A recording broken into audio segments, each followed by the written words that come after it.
Hi friends, तुम्हालासुद्धा प्रश्न पडला असेल ना की मी इथे काय करते. तर मी ड्रिलिंग करते कारण की सध्या महालक्ष्मीचा सीझन आहे आणि महालक्ष्मीचं आगमन होणार आहे. सो इथे आमच्या अशा महालक्ष्मी आहेत, त्यांचे मुकुटे असे खूप सुंदर आहे. सो मी त्या अगोदर आमच्या घराला पडदे फक्त ते स्प्रिंगने लावलेले होते, म्हणून मग मी इथे ड्रिलिंग करून लावून घेत होते. इथे बघा पांढरी शुभ्र मस्त अशी मांजर येऊन गेली, कारण की ती अशी शुभ मानल्या जाते घरात आलेली. मी रांगोळी काढली, त्यानंतर अशी मस्त वेली काढली आणि इतकी सुंदर रांगोळी काढली.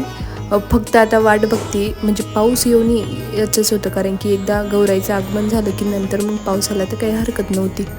सो इथे मम्मीने मस्त पूजा वगैरे करून घेतली. अगोदर आम्ही तुळशीजवळ नेऊन पूजा करून घेतो आणि नंतर याने ऑप्शन करून घरामध्ये गौराईचं आगमन केलं.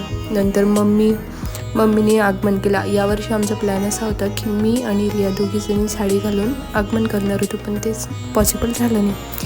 इकडे मम्मी आणि रिया मस्त डेकोरेट करत आहेत महालक्ष्मीला, मला थोडा प्रॉब्लेम असल्यामुळे.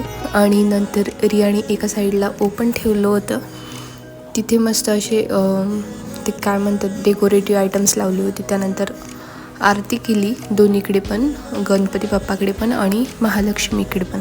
महालक्ष्मी पुढे आम्ही खूप जास्त पसारा ठेवला नाही, कारण की खेळणी वगैरे खूप जास्त ठेवलं नाही, गजबजल्यासारखं दिसतं आणि इथे 2च पायऱ्या होत्या, त्यामुळे आम्ही कमीच ठेवलं.